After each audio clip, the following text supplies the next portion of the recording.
நம்ம இப்ப பார்க்க போற டாபிக் என்ன அப்படின்னா பெர்மிட்டேஷன் அண்ட் காம்பினேஷன் சாப்டர் தான் பார்த்துக்கிட்டு இருக்கோம். பார்த்துட்டு இருக்கிறதுல மொதல் 3 சம் பார்த்ததோட அப்படியே நிக்குது. ஸோ அதை இன்னைக்குல இருந்து மறுபடியும் கண்டினியூ பண்ணுவோம். ஒரு 5 டேஸ் கேப் இருந்துருச்சு.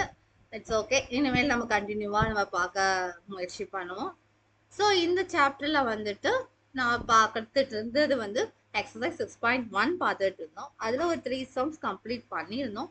இப்போ நெக்ஸ்ட் 3 சம்ஸ் வந்து நம்ம இந்த சாப்டர்ல பார்க்கலாம் இந்த எக்ஸசைஸ்ல. So question என்னன்னா how many 5-digit telephone numbers can be constructed using the digits 0 to 9 if each number starts with 67 and no digit appears more than once. முதல்ல first line என்ன சொல்லிருக்காங்க 5-digit telephone number. First digit, second digit, third digit, fourth digit, fifth digit. So என்னென்ன chances இருக்கு 1 2 3 4 5. So நமக்கு இருக்கிற chances இதெல்லாம் இருக்கு. இதுல என்ன சொல்லிட்டாங்க அப்படின்னா ஒவ்வொரு நம்பரும் 67 ஸ்டார்ட் ஆகணும். அப்படின்னா சான்சஸ்ல இந்த ரெண்டும் போயிடுதா? அப்படின்னா டோட்டல் சான்சஸ் என்ன? Total chances for rest 3 digit, மிச்சம் 3 டிஜிட் நம்ம ஃப்ரேம் பண்ணணும். அதுக்குரிய டோட்டல் சான்சஸ் என்ன? 8 சான்சஸ். ஓகேவா?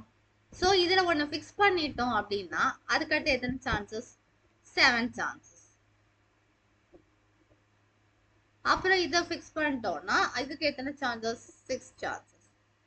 ஸோ இப்போ எம் நம்பர் ஆஃப் ஒரு ஈவெண்ட் வந்து எம் சான்சஸ் படி நடக்குது, இன்னொரு ஈவெண்ட் நடக்கிறதுக்கு n சான்சஸ் நடக்குது, ரெண்டுமே இண்டிபெண்ட் ஈவெண்ட் அப்படின்னு பார்க்கும்பொழுது வந்துட்டு ரெண்டையும் அட் அ டைம்ல செய்யறதுக்குரிய சான்சஸ் என்னன்னா m இன்ட்டு n வேஸ். ஓகேவா? அந்த மாதிரி நம்ம இங்க பார்த்தோம்னா இப்போ தேர்ட் டிஜிட் செலக்ட் பண்ணணும்னா அது தனி ஈவெண்ட், செகண்ட் டிஜிட் செலக்ட் பண்ணணும் அது ஒரு தனி ஈவெண்ட், ஃபர்ஸ்ட் டிஜிட் செலக்ட் பண்ணா அது ஒரு தனி ஈவெண்ட். ஸோ அதனால டோட்டல் நம்பர் ஆஃப் நம்பர்ஸை வந்து அப்படியே மல்டிப்ளை பண்ணா போதும். 8 7 56, 6 6 36, மிச்சம் 3, 5 30, 33, 336 நம்பர்ஸ். ஓகேவா? நெக்ஸ்ட் கொஸ்டின் போலாமா? Next question, a coin is charged 3 times and the outcomes are recorded. How many possible outcomes are there? இப்போ ஒரு காயினுக்கு அவுட்கம் என்ன வரும்பா? ஹெட் வரும், டெய்ல் வரும். ஓகேவா? ஸோ இது 3 டைம்ஸ். 3 டைம்ஸ் அப்படிங்கிறது வந்து it's independent events. 3 independent events.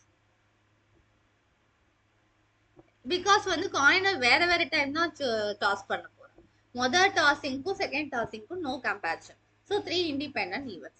ஒரு ஈவெண்ட்டுக்கு வந்து அவுட்கம் என்ன? 2. ஸோ அப்படின்னா total number of total outcomes என்னவா இருக்கும்? m into n into k. That means அந்த ஃபர்ஸ்ட் ஈவெண்ட் கூடிய அவுட்கம், செகண்ட் ஈவெண்ட் கூடிய அவுட்கம், தேர்ட் அவுட்கம் கூடிய அவுட்கம். So 8 outcomes. ஓகேவா? Okay, next question. 5 flags of different colors. How many different signals are generated? இப்போ color 1, color 2, color 3, color 4, color 5. இந்த மாதிரி 5 colour இருக்கு. ஒரு flag பண்ணணும் அப்படின்னா 2 கலர் இருக்கும். ஸோ இது ஒரு கலர் இருக்கணும், இது ஒரு கலர் இருக்கும். ஓகேவா? இப்போ மேல இருக்கிற கலருக்கு எத்தனை சாய்ஸஸ் இருக்கு? முதல் உன் கையில 5 கலர் ஃபிளாக் இருக்கு. 5 ஃபிளாக் ஆஃப் டிஃப்ரெண்ட் கலர், 5 கலர்ல ஃபிளாக் வச்சிருக்கா. அதை வந்து ரெண்டு ஃபிளாகா வந்து ஜாயின் பண்ணி ஒரு சிக்னல் வந்து ஃபார்ம் பண்ணணும். இது வந்து சிக்னல். 2 ஃபிளாக் இருக்கு அப்படின்னா ஃபர்ஸ்ட் மேல டாப் ஃபிளாகுக்கு எத்தனை ஃபிளாக் சான்சஸ் இருக்கு? 5 கலர்ல எந்த ஃபிளாக்னாலும் டாப்ல வைக்கலாம். ஆனா டாப்ல வச்ச ஃபிளாகை கீழே வைக்க கூடாது. அப்படின்னா அதுக்கு எத்தனை? அந்த ஒன்ன செலக்ட் பண்ண கலர் ஒன்ன மேல செலக்ட் பண்ற அப்படின்னா வந்துட்டு கீழே இருக்கிற ஃபிளாகுக்கு மிச்சம் 4 கலர்ல எதுனாலும் தரலாம். அதே மாதிரி கலர் 2 சூஸ் பண்ணா கலர் 2 தவிர மிச்சம் 4 கலர் கீழே கொடுக்கலாம். ஸோ அப்படின்னா 4 பீஸ். ஸோ ரெண்டுமே இண்டிபெண்டன்ட் ஈவெண்ட். மேல் ஃபிளாகுக்கும் கீழ் ஃபிளாகுக்கும் எந்த ஒரு சம்மந்தமும் கிடையாது. ஸோ ரெண்டுமே இண்டிபெண்டன்ட் ஈவெண்ட். ஸோ ரெண்டோட அவுட்கமை நம்ம மல்டிப்ளை பண்ணிடலாம். 5 4s are 20. So different signals வந்து 20 signals. ஓகேவா? ஓகே, நெக்ஸ்ட் வீடியோஸ்ல அடுத்து வர சம்ஸ்லாம் நம்ம பார்க்கலாம். Okay, thank you.